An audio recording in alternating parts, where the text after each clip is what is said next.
मंत्रा face wash. ये कोई cosmetic नहीं, आयुर्वेदिक औषधि है। दिल्ली में यमुना सफाई के लिए चलाया गया अभियान। दिल्ली की सीएम रेखा गुप्ता ने अभियान में लिया भाग। यमुना सफाई कर दिया स्वच्छता का संदेश।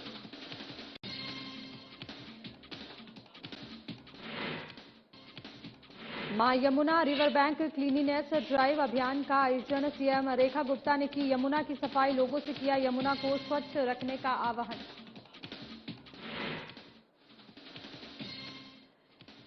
नई दिल्ली में सीएम रेखा गुप्ता ने की प्रेस कॉन्फ्रेंस। पीएम मोदी के 12 सालों के कार्यकाल पर मीडिया से की चर्चा। कहा, विकसित भारत के संकल्प पर जोर।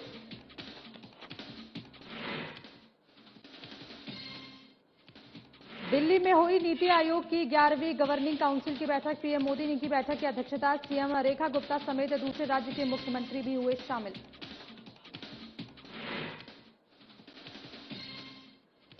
पीएम मोदी बने भारत के इतिहास के सबसे लंबे समय तक के प्रधानमंत्री। दिल्ली की सीएम रेखा गुप्ता ने दी बधाई। कहा, दिल्ली के विकास के प्रति उनका स्नेह, संवेदनशीलता, संकल्प हमेशा रहा अटूट।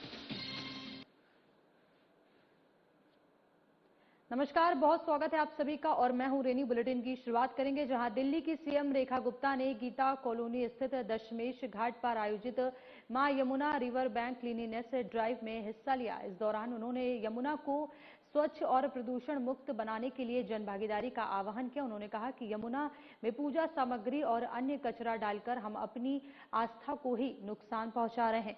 सीएम रेखा ने कहा कि सरकार और नागरिकों के संयुक्त प्रयासों से ही यमुना को उसका पुराना स्वरूप लौटाया जा सकता है। सीएम ने बताया कि विभिन्न सामाजिक संगठनों के स्वयंसेवकों और बीजेपी कार्यकर्ताओं ने सुबह 6 बजे से ही सफाई अभियान में हिस्सा लिया और इस दौरान यमुना तट और नदी से सैकड़ों टन कचरा हटाया गया। अभियान का उद्देश्य केवल सफाई करना नहीं बल्कि लोगों को जागरूक करना भी है।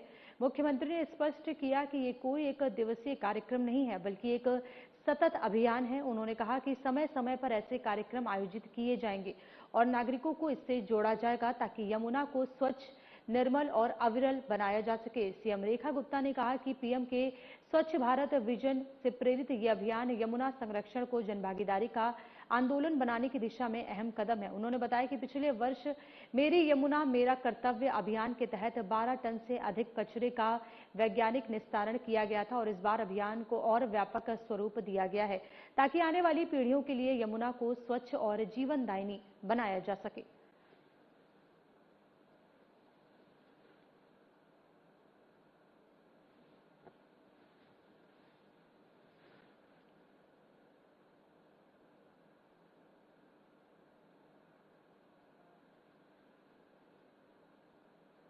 दिल्ली की सीएम रेखा गुप्ता ने गीता कॉलोनी स्थित दशमेश घाट पर आयोजित मां Yamuna river bank cleanliness drive में हिस्सा लिया। इस दौरान उन्होंने यमुना को स्वच्छ और प्रदूषण मुक्त बनाने के लिए जन भागीदारी का आह्वान किया। उन्होंने कहा कि यमुना में पूजा सामग्री और अन्य कचरा डालकर हम अपनी आस्था को ही नुकसान पहुंचा रहे हैं।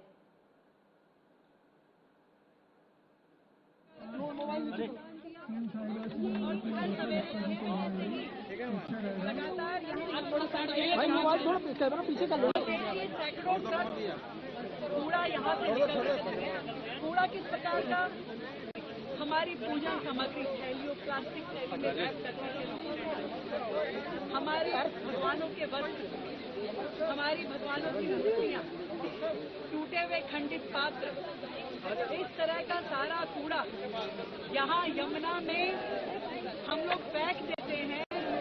तो सोचिए कि माँ घर का पूजा सामग्री किया करके हम किस भगवान को खुश कर पा रहे हैं।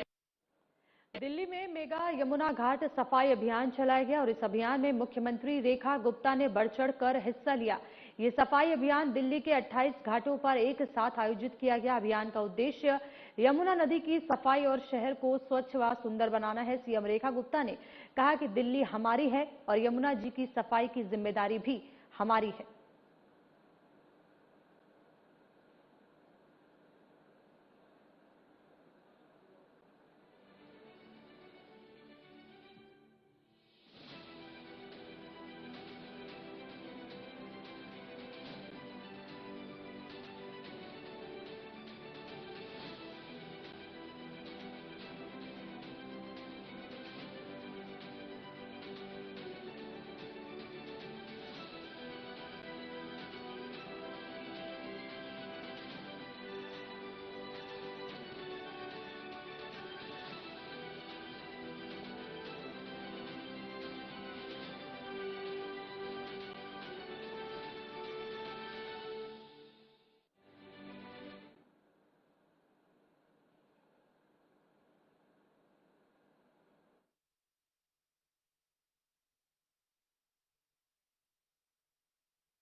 प्रधानमंत्री नरेंद्र मोदी के जनसेवा, सुशासन और गरीब कल्याण को समर्पित 12 वर्षों के कार्यकाल के अवसर पर दिल्ली में विशेष संवाद कार्यक्रम आयोजित किया गया और इस दौरान सीएम रेखा गुप्ता ने दिल्ली बीजेपी अध्यक्ष हर्ष मल्होत्रा के साथ पत्रकारों से बातचीत की।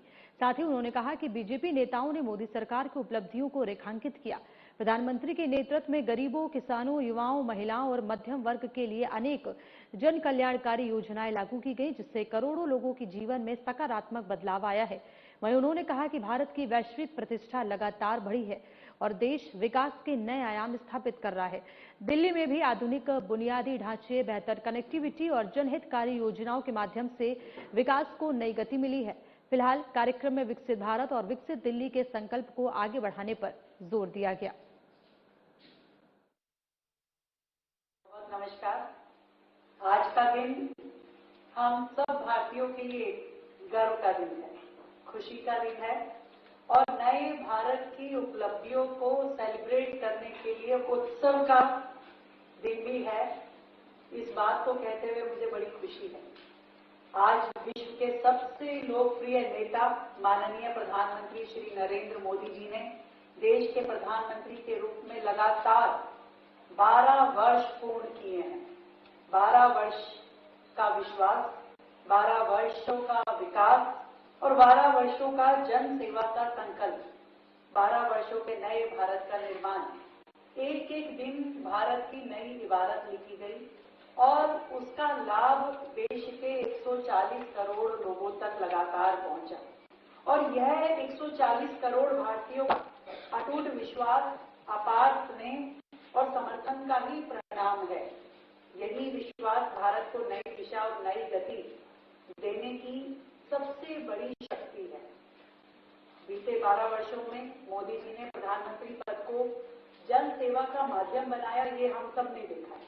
देश के अंतिम व्यक्ति तक विकास पहुंचाने का संकल्प और उस संकल्प के साथ उन्होंने शासन को सेवा और संवेदनशीलता और सुशासन का प्राय बनाया।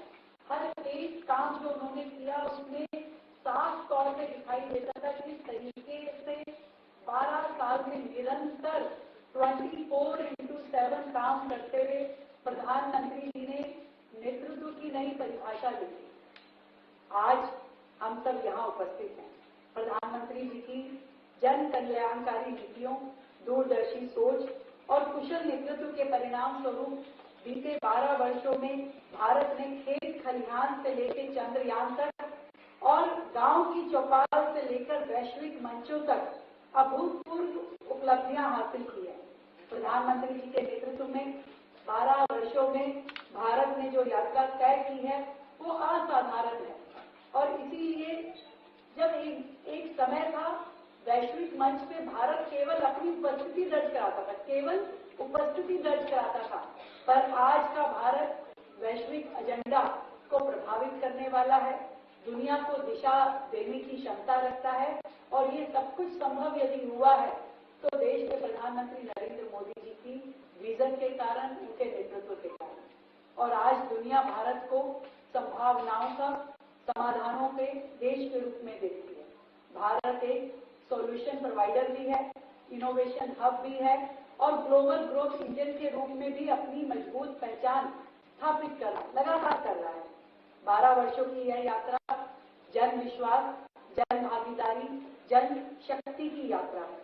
यह नए भारत के आत्मविश्वास, सामर्थ्य और संकल्प की यात्रा है। मैं मोदी सरकार की कुछ महत्वपूर्ण उपलब्धियां बताना चाहती हूँ। अधिकतर हमारे ध्यान में है और यदि एंड टू एंड सारी बताऊंगी तो लगता है पूरे दिन का सम्मेलन करना पड़ सकता है, पर ये 1 घंटे की पीसी है तो मैं कुछ पे प्रकाश जरूर डालना चाहूंगी। जैसे कि अर्बन ट्रांसपोर्ट एक बहुत बड़ा उदाहरण है। देश में 2014 में देश में 248 किलोमीटर लंबा मेट्रो का नेटवर्क था, जो आज बढ़ करके 1095 किलोमीटर से अधिक हो चुका है और 26 शहरों में अभी तक ये पहुंच चुका है। इसी तरीके से एयर कनेक्टिविटी के क्षेत्र में भी बहुत बड़ा बदलाव हम सब ने देखा है। उड़ान योजना ने आम नागरिक को हवाई सफर करने के जो सपने थे वो साकार किए। आज देश में 164 से अधिक एयरपोर्ट चल रहे हैं और भारत दुनिया का तीसरा सबसे बड़ा डोमेस्टिक एविएशन मार्केट बन चुका है। डिजिटल इंडिया आज दुनिया के लिए एक मिसाल है। प्रधानमंत्री ग्रामीण डिजिटल साक्षरता अभियान के तहत 6 करोड़ से अधिक लोगों को डिजिटल एम्पावरमेंट मिला और भारत नेट प्रोजेक्ट के माध्यम से लगभग 2 लाख से अधिक ग्राम पंचायतों को ऑप्टिकल फाइबर नेटवर्क से जोड़ा गया। बहुत बड़ा काम था। इससे पहले कभी किसी ने इस प्रकार से सोचा नहीं था कि भारत जैसे देश में इस तरीके की नेटवर्किंग स्थापित हो सकती है। मेक इन इंडिया, आत्मनिर्भर भारत अभियान से भारत को ग्लोबल मैन्युफैक्चरिंग हब के रूप में नई पहचान दी गई। इलेक्ट्रॉनिक प्रोडक्शन जो है वो लगभग 6 गुना ज्यादा बढ़ा है। आज भारत दुनिया का दूसरा सबसे बड़ा मोबाइल फोन मैन्युफैक्चरर बन गया है। आज हम अपनी देश की जरूरत के मुताबिक अधिकतम मोबाइल अपने यहाँ ही मैन्युफैक्चर कर पा रहे हैं। सेमीकंडक्टर सेक्टर में लगभग 1,64,000 लाख करोड़ रुपए से अधिक की इन्वेस्टमेंट ने भारत को ग्लोबल टेक्नोलॉजी हब की दिशा में एक मजबूत बढ़त दी है। इसी तरीके से PLI scheme, production linked incentive scheme के माध्यम से मैन्युफैक्चरिंग सेक्टर जो है उसको एक नई ताकत दी गई, जिसके तहत 20 लाख करोड़ से अधिक की सेल हुई है और 20 लाख से ज्यादा एम्प्लॉयमेंट अपॉर्चुनिटीज भी बनी है। डिफेंस सेक्टर, हम सबको ध्यान है कि आत्मनिर्भर भारत की बड़ी उपलब्धियों में शामिल है। उत्तर प्रदेश में और तमिलनाडु में, दोनों राज्यों में डिफेंस कॉरिडोर बनाए गए। डिफेंस प्रोडक्शन रिकॉर्ड स्तर पे पहुंचा है और भारत का डिफेंस एक्सपोर्ट 100 से अधिक देशों में अब तक पहुंच चुका है। ये हम सब के लिए बहुत ही सम्मान की बात है। स्टार्टअप इंडिया ने युवाओं को नए अवसर दिए। आज भारत में 2 लाख से अधिक स्टार्टअप हैं, 120 से अधिक यूनिकॉर्न्स हैं और देश की इनोवेशन पावर का ये एक बड़ा प्रमाण है कि आज युवाओं को इस दिशा में बहुत प्रोत्साहन मिल रहा है। नॉर्थ ईस्ट जो कि कभी भी डेवलपमेंट की चर्चा से बहुत दूर रहता था, कभी उस तरफ सरकारें पहुंची नहीं थी, कोई काम होता नहीं था, परंतु मोदी जी की सरकार के समय में सभी नॉर्थ ईस्ट के राज्यों को मुख्य धारा से मजबूत रूप में जोड़ा गया। Road connectivity, railway, air service, tourism और इन्वेस्टमेंट, इस क्षेत्र में इन सभी नॉर्थ ईस्ट के राज्यों में अभूतपूर्व काम हुआ है। भारत की कल्चरल हेरिटेज को भी नई ऊर्जा मिली है। हम सब ने देखा कि अयोध्या में श्री राम का मंदिर हो, काशी विश्वनाथ धाम हो, महाकाल हो और बाबा केदारनाथ धाम हो, सभी का रीडेवलपमेंट भारत की आस्था और गौरव का प्रतीक बन चुका है। ये अलग अलग आयामों पे मोदी सरकार ने जिस तरीके से काम किया, ये अपने आप में हर भारतीय को उत्साह देने वाला है।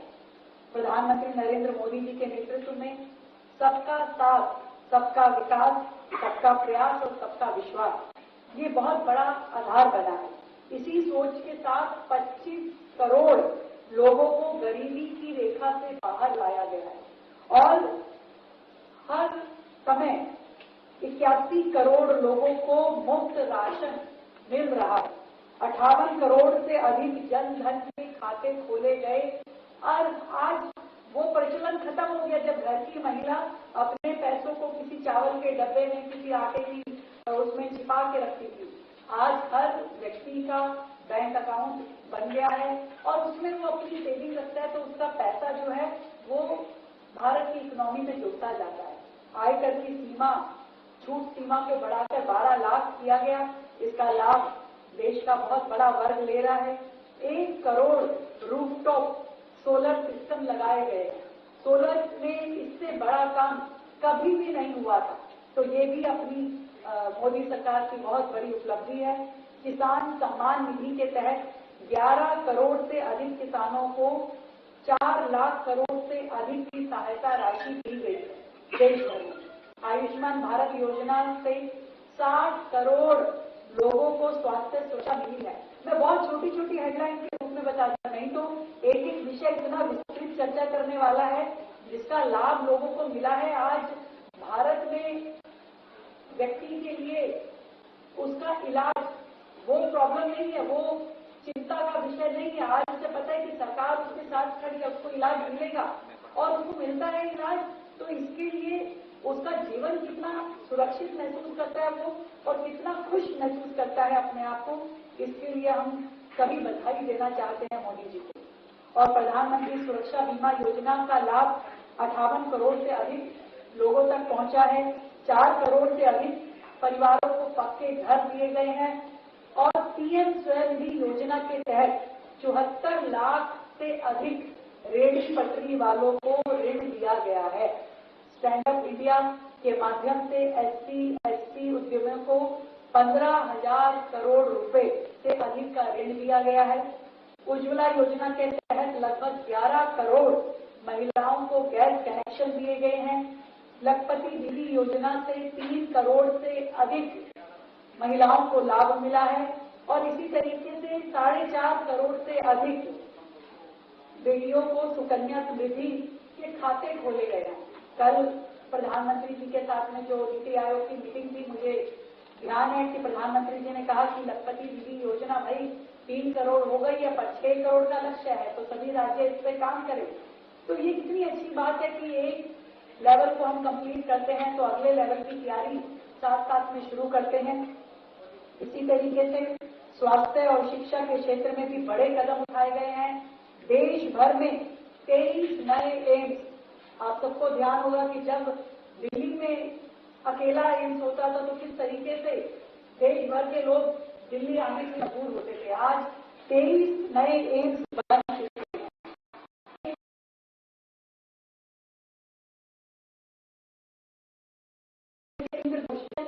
के तहत लगभग 5.5 करोड़ से अधिक बच्चों का टीकाकरण हुआ है। तो आज मोदी जी की सरकार के समय में महिलाओं का स्वास्थ्य, बच्चों का स्वास्थ्य, पोषण, ये सभी सरकार इसकी स्वयं चिंता कर रही है और हर जरूरत के हिसाब से प्लान बना करके उस पर काम हो रहा है। स्वच्छ भारत मिशन के तहत 1200 से 12 करोड़ से अधिक शौचालय बनाए गए, जो एक बेटी के लिए, एक महिला के लिए सम्मान का सूचक बन के आए हैं। जल जीवन मिशन के तहत 16 करोड़ घरों तक स्वच्छ पेयजल नलों के माध्यम से पहुंचाया गया। प्रधानमंत्री विश्वकर्मा योजना के तहत 30 लाख पारंपरिक कारीगरों को सहायता और कौशल विकास का लाभ दिया गया है। जनजातीय समाज के विकास के लिए 15,000 करोड़ रुपए का विशेष प्रावधान किया गया। देखिए, आप कोई एक भी सेगमेंट छूटी नहीं है और देश भर में हर राज्य को इसका लाभ मिला। और मुझे खुशी इस बात की है, जब मैं दिल्ली की चर्चा करती हूँ कि दिल्ली जो देश की राजधानी है, जो पिछली केंद्र सरकारों के समय में कुछ कर नहीं पाई, अपनी लीगेसी प्रॉब्लम्स को सुलझा नहीं पाई, परंतु मोदी जी के ये 12 साल का कार्यकाल हम दिल्ली वालों के लिए किस प्रकार का सौभाग्य लेके आया, मैं उसे भी आप सबको बताना चाहती हूँ। मोदी सरकार द्वारा पिछले 12 वर्षों में दिल्ली के लिए किए गए कार्यों की मैं चर्चा कर रही हूँ।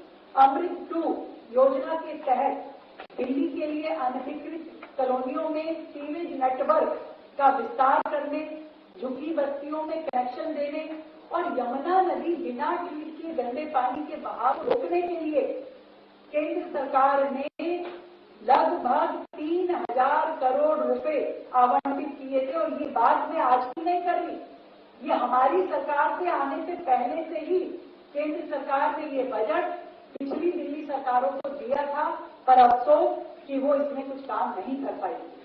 स्वच्छ भारत मिशन के तहत दिल्ली में कूड़े के पहाड़ हटाने के। और इस बुलेटिन में फिलहाल इतना ही। देश और दुनिया की तमाम बड़ी खबरों के लिए बने रहिए हमारे साथ। नमस्कार।